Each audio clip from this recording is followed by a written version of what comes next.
Hi, everyone. So the purpose of this talk is to present a number of features that we are currently working on, so either on development or design phase. So let's get started with multi-tenancy. So the idea with multi-tenancy is to have a global Lustre file system that is shared among different groups of users that we call tenants. And so basically the idea is that each tenant thinks that they are the only user of this file system. So we need to isolate those tenants from each other and keep them on the same global Lustre file system. And so I'm not going to detail all the Lustre features that multi-tenancy relies on. But I just want to present the latest, improvements or features that we have been adding in this area. So it's dynamic needs, it's Lustre quota aggregation, it's GSS identification, and node map in general. So when you configure multi-tenancy, you might want to assign a dedicated LNet network to each tenant. So it means that you configure this LNet network on your Lustre clients. And then if you want those clients to be able to reach out to the servers and you want to avoid using expensive routers that would hurt performance, for instance, then you need to also declare the same LNet network on Lustre server side. And when you do so, it means that the targets have one need on the tenant network, and so the clients in the tenant and the servers can communicate directly. The drawback with that is it's going to create, as the number of tenants increase, it's going to create a large number of target needs that will have to be handled on in the configuration logs. And the configuration logs are not really designed to handle a large number of target needs. And also from a security or isolation perspective, we might want to present to clients only the target needs of that belong to the LNet network, of the tenancy basically. So the idea to achieve this requirement, to address this requirement, is to rely on imperative recovery. Because imperative recovery implements a need table.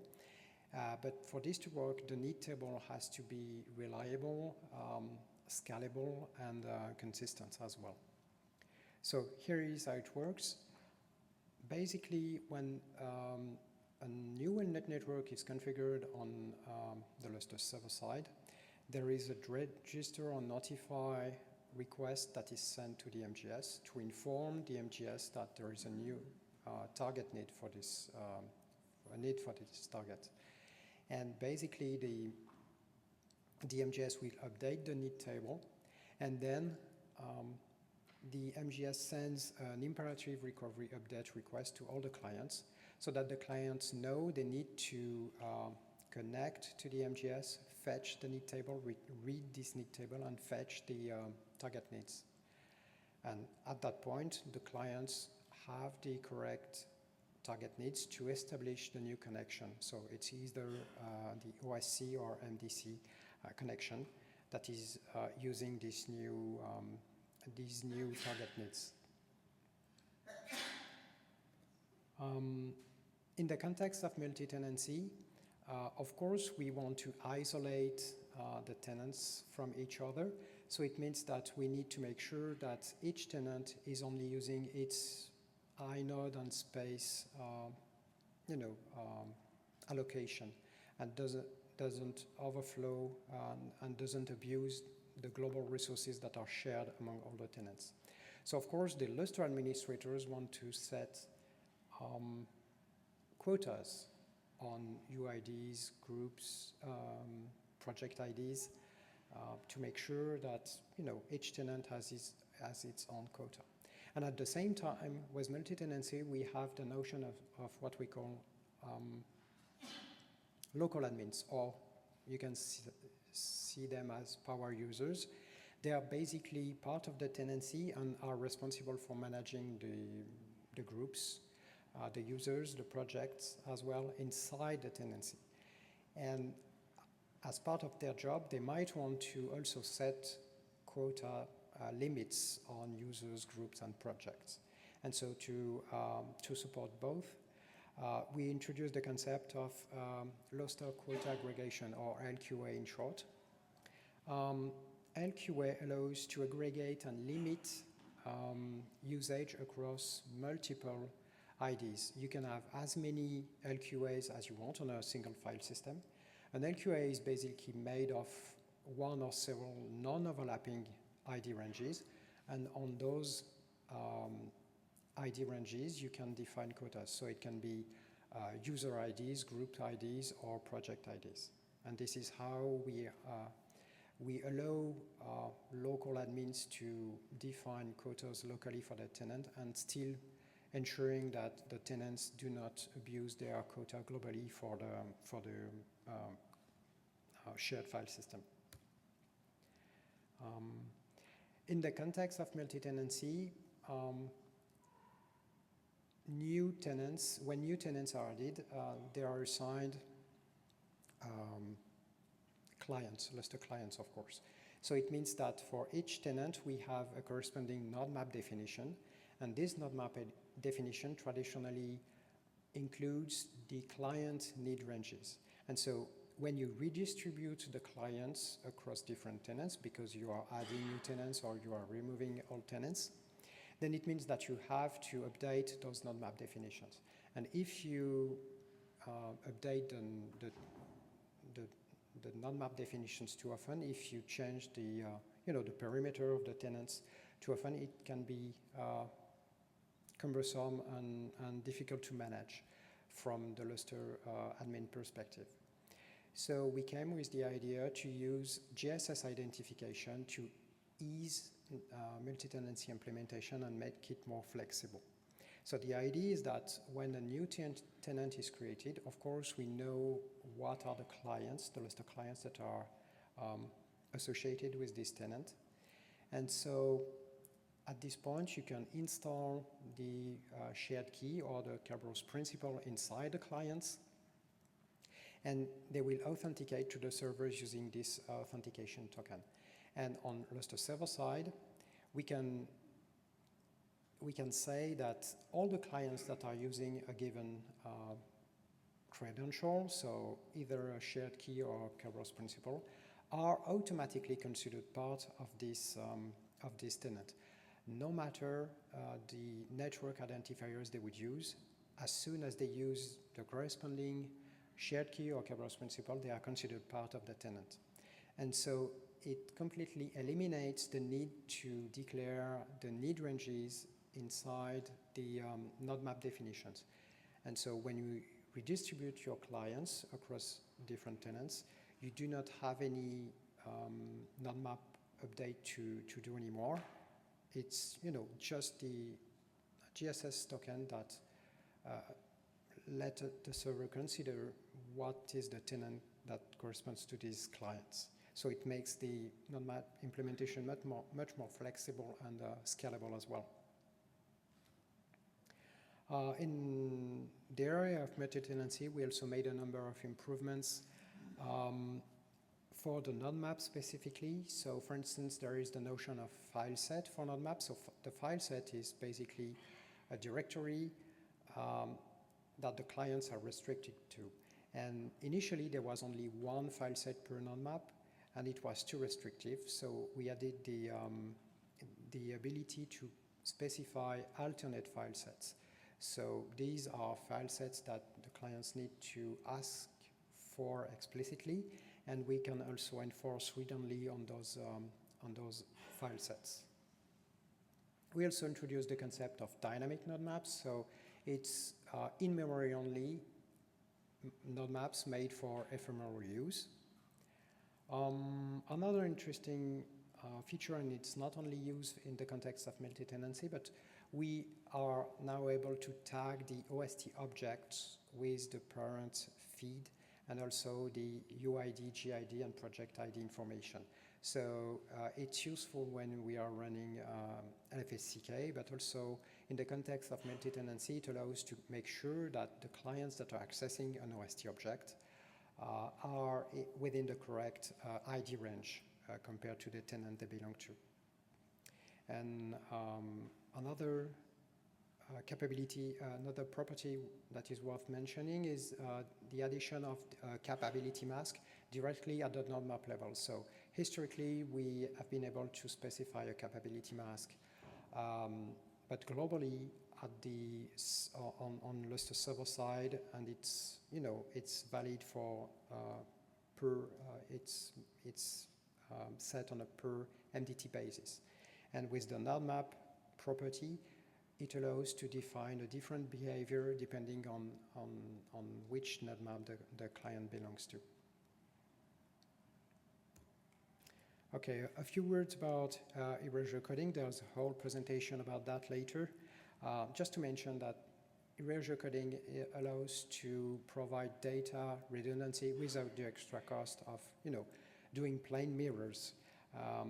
So basically, it allows to reconstruct missing data by using parity stripes that have been computed separately and that are part of the file layout.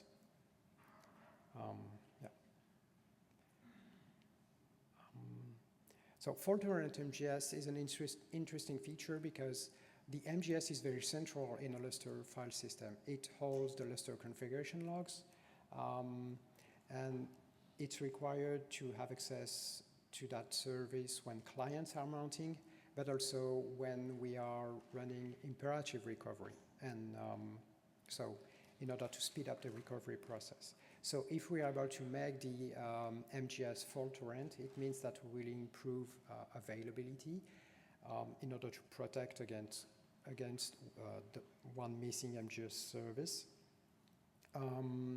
We could also improve reliability by avoiding corruption or loss of the configuration logs.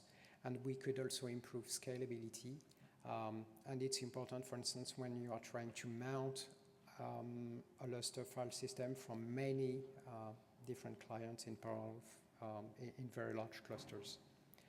So the idea with fault-tolerant NGS is to do this in two stages. The first step is to actually replicate the MGS service on different nodes. So that would allow clients to retrieve the configuration logs from any MGS. And it's also important for imperative recovery, because today imperative recovery, cannot simply work if the MGS is missing. But if we are able to run the MGS on different nodes at the same time, even if we lose one MGS, there are still other MGS services running, and which can help running the imperative recovery process. The second stage is to actually replicate the configuration logs on different targets. And so that would address the requirement for reliability of the configuration logs. And of course, if we have a cluster of MGS services with different copies of the configuration logs, we need to make sure that they are consistent. So there is a raft consensus algorithm to make sure that this MGS cluster coordinates across the Lustre cluster. Trash can and delete is a very interesting feature. Actually, you can see that as a valid alternative to snapshots at the Lustre level. It basically allows to recover files that have been deleted, just like what you have with the recycle bin on macOS or Windows.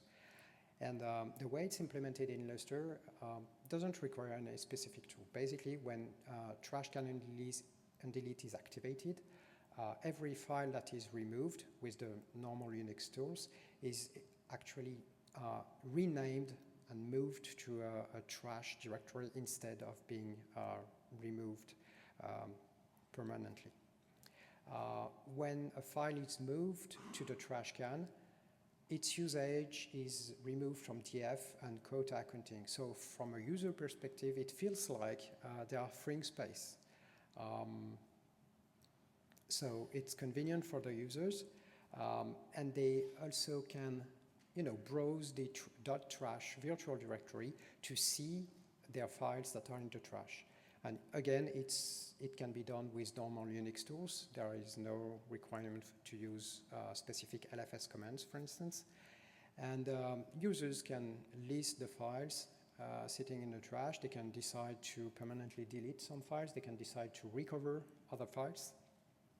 But we want to avoid abuse of this trash space. And so by default, users cannot open the files that are sitting in the trash can. And another detail is that the .trash directory is hidden when you normally list the directories on Lustre. You have to explicitly access it to see its content. So it's important to manage the content that is on the trash can, because even if from a user perspective it feels like space is actually freed when files are moved to the trash can, well, the files are still on the Lustre file system. So we want to avoid that a file system becomes full because there are so many files in the trash. And so for the admins, there is a global trash directory where they can, clean up things and free space, and actually free space from the file system. And we also provide a user space utility. It's a daemon. It's called ltrashpurge. And it scans the file system and periodically and can remove files from the trash can. So there are a number of policies. For instance, it can clean files that are sitting for too long in the trash. We can also remove files when the OSTs are becoming too full. And there are more evolved policies involving node map or project or user. The TCU feature is enabled globally. It's a server-side setting. But we want to provide the ability to decide to individually make some directories bypass the trash can. For instance, if you have a directory that contains temporary files, well, you know that those files will not be required after they have been used and removed. So you can imagine it would be a good idea to bypass the trash can and directly remove those files when you don't need them anymore. A few words about hybrid I/O. There's a whole presentation from Mark later this afternoon. Basically, the idea with hybrid I/O is to automatically switch between buffered and direct I/O internally. It's important. It happens internally inside the Lustre client. So no matter how the Lustre client, the application is doing its I/Os, internally in Lustre, we're able to switch to the most suitable mode and switch to direct I/O. There is a cutoff when basically I/O size is larger enough. We know that it's more efficient to switch to direct I/O, and so this is how this is what the Lustre client does.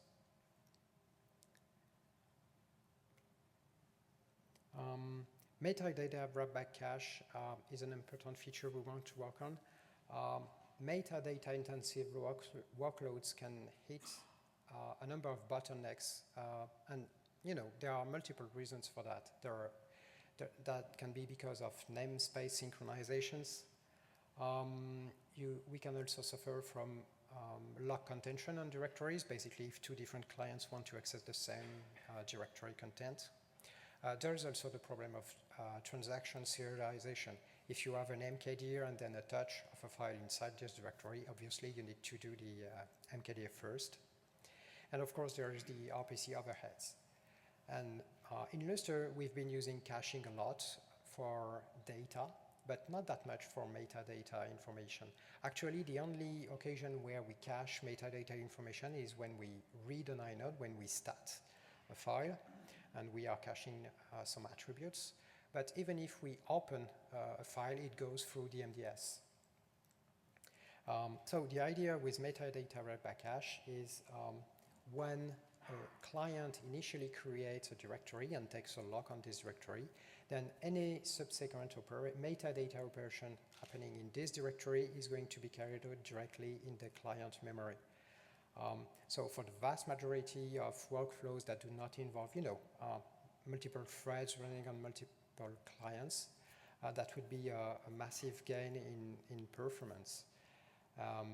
Also, the plan is to have all the metadata operations flushed in batch to the servers, so that would also optimize the performance when this is done in batch.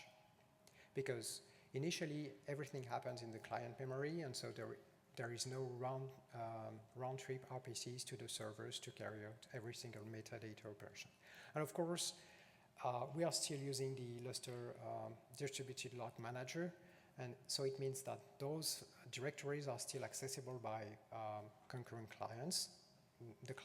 The other clients can still reclaim the log on this directory, which causes a flush of all the metadata information, and then it's available for the other clients. Lustre metadata redundancy. So there's a whole presentation from Oleg later this afternoon. And so just to mention that fault-tolerant MGS is the very first step, but the plan is also to replicate the MDS services and later on to actually replicate the metadata information itself on different targets. IPv6, James has been presenting this feature for a while. It's working now. Just a few things to keep in mind. For instance, we do support mixed IPv4 and IPv6 configurations. It's just that it needs some attention if you need to configure such setup. At the moment, we do not support the IPv6 LUG feature. And as James mentioned earlier today, we only support it on Ethernet, so with the KSOC LND driver. So we have started working on this for IP over IB, so that we can use IPv6 addresses for IP over IB, and then be able to run InfiniBand with IPv6 addresses. LDiskFS is also, there are ongoing improvements on that. So Andreas mentioned the hybrid devices with NVMe to store the metadata, the LDiskFS metadata information, and rotational drives to store the actual LDiskFS data to improve performance. We're also working on, improving how GDT blocks are handled. And basically on very large devices, do not honor the meta BG flag, and it improves a lot performance when handling large devices, when you format the device, but also when you mount and when you run E2FSCK on the device. So that's also a very interesting improvement in terms of performance for LDiskFS. And I think that's pretty much it. Thank you. Any questions?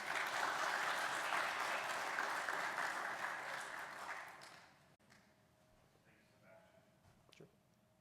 I have one question for you, and a reminder to the audience, if you have a question, please say your name and what organization you're from. So Tom Crow, Indiana University. Concerning the TCU feature, how do you, and if you spoke to this, I'm sorry I missed it, how will quota and accounting work when there's data in the trash can? So it's going to be removed from quota accounting. So basically, we assign a different ID to the files when they are moved to the trash can, and so that they are not counted anymore in the quota usage for this user. So the idea is that it feels like, the user is not using this space anymore when it's in the trash. Yeah. Thank you. Sure.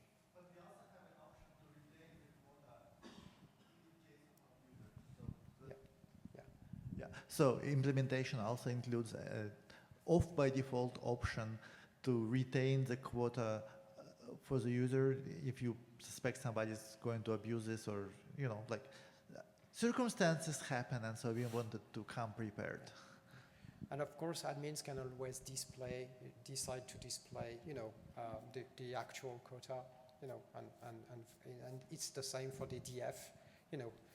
DF would remove what is in the trash, but you can use a specific flag to actually print, the actual usage of the file system, so that what's going on. Yeah, so it's worth mentioning, like Sebastien said, files in the trash are assigned to a specific UID, GID project ID, the trash ID. And so you can use like LFS quota -U or -G -P to get a quick listing of how much space is actually in the trash, so that does it need to be cleaned up or whatever. There's going to be automated tools for that. But you can track it, and if you undelete files, they go back to their original ID. So we save the IDs on each file, but because we don't want users where, I deleted a terabyte of data, but my quota is still used, that's going to be counterproductive as well, right? But if there's abusive users in universities and they're trying to save over quota, by deleting files and then undeleting them every day, right? That happens. And so you can turn that off if it doesn't work. It's also a good point about, when a file is removed, it's actually moved to the trash. And if you recreate a file with the same name, and then you delete it again, it will not overwrite the previous version in the trash.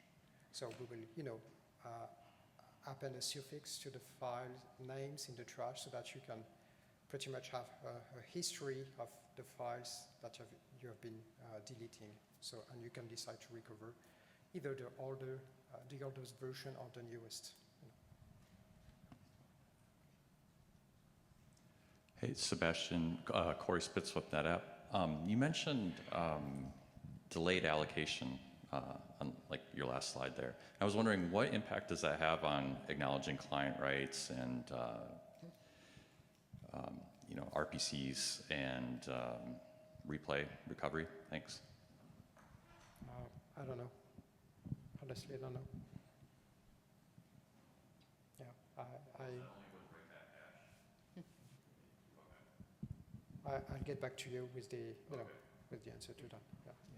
Yeah. It doesn't affect it at all, actually, because the client already has some expectation that the OST can fail at any time, right? And so whether it's in the OST memory, and every metadata operation only ever goes into memory, right? And so on the disk side, for LDiskFS at least, we write the data so we don't fill up the memory, but the actual disk transactions are only done in memory and committed to the journal.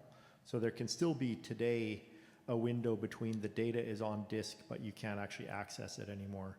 And so going only into memory doesn't affect recovery at all. It just speeds up the aggregation of badly formed IOs.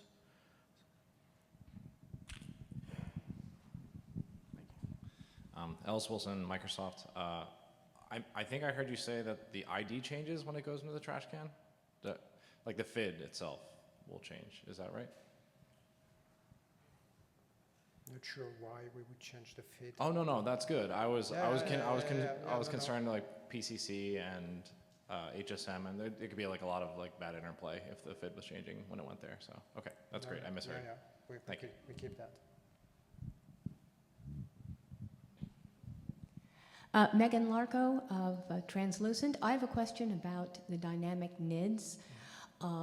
Is there a feature, will there be a feature so that they age out or something if they're unused? I'm thinking in terms of virtual machines that people spin up and then, almost forget about, and you still have IDs out there and you need to take down these machines or other things that just, they don't need to be active if there's no one in the machine and there's no traffic other than merely maintaining, the connection state.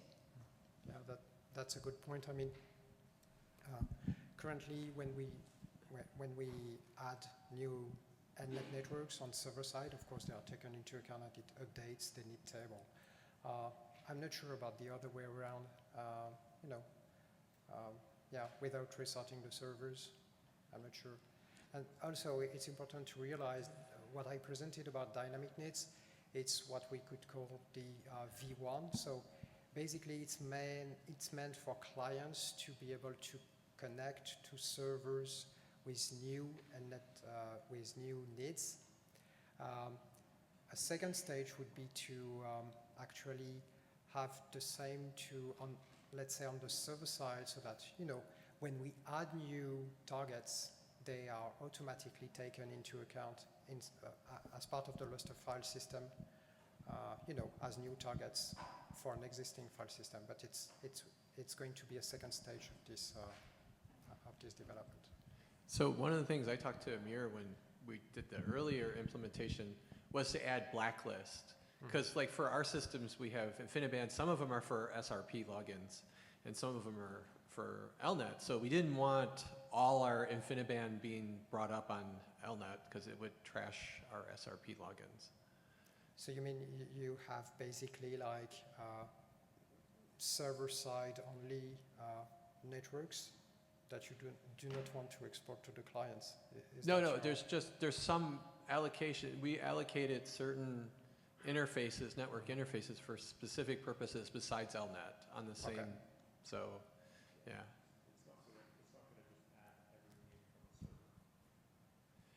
It shouldn't if you configure it, right? Yeah. But Yeah. yeah. Because, you know, we are just, you know, taking into account new and net networks that are being added. So if they're not already, if the interfaces you mentioned are not already configured for net, I would not see them added automatically to the need table. Yeah, so it's not just picking every interface on the server and then exporting it. It's only exporting explicitly configured interfaces, but you don't have to like rewrite do a write conf or anything like that. It just means you can add in, you know, IB7, IB8, IB9, you know, each of them with a different subnet, and then those interfaces get virtually configured, and they appear, you know, they don't even have to appear in the configuration log. As soon as the OSTs say, oh, I have interface, whatever, 192.168, blah, blah, blah, at IB7, that will go to the MGS, and then the clients can mount using that interface without changing the configuration. But it's not just going to dynamically probe your network and export everything it sees, right? It's only going to be the things that you configure for a tenant or something like that, to say, oh, this group of nodes belongs to user X. They get their new IB subnet. They get an LNet network that's configured for those addresses, and then that will just magically work when they mount from that IP, you know, at network type. The servers will allow those ones to connect, and in their configuration, they're not going to see all of the other networks. They're only going to be able to see their own network, right? It just avoids having, you know, like people are talking about thousands and thousands of tenant networks in a single file system, right? And so we can't possibly do, you know, configure, you know, 20,000 NIDs in the configuration file, right? And so this is all just in memory and only going through the MGS imperative recovery table, right? So it doesn't actually stay. The configuration log only just says, oh, I have OST 1, 2, 3, 4, 5, 6, 7, 8, but not any of the interfaces for them. One other question for those NIDs that you're bringing up. How do you figure out the specific tunables for each of those? For which feature? Sorry? For those dynamic NIDs. So say that you want to do a bunch of LNet configs for each of those. Is there a way to pass those tunables from those configs through that dynamic process? I thought about this before, Yeah. but I haven't figured a solution for that. I mean, I think the idea today is that we apply the same settings for the, you know, it's basically per interface and not per net network. So if the same interface is used for different net networks, we would apply the same tunings today. Okay. Yeah.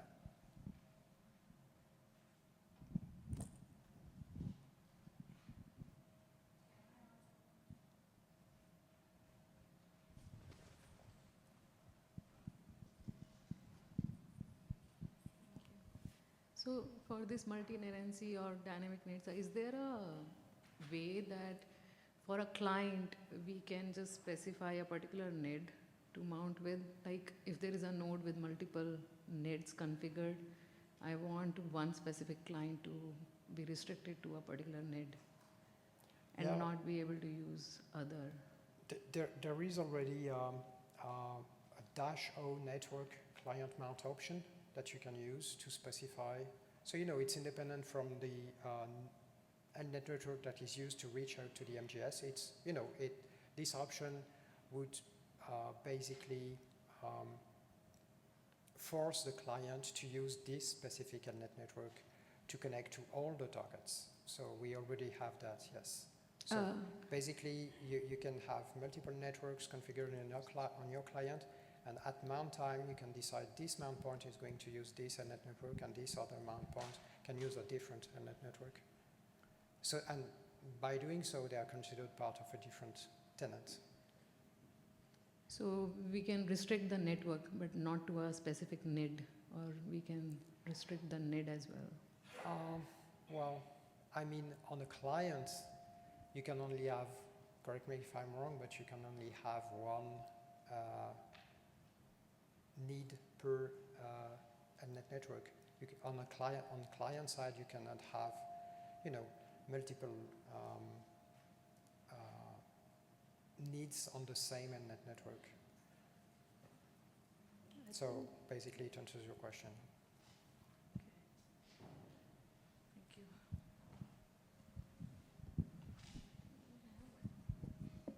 All right, let's give another hand to Sebastien. Thank you. Thank you very much.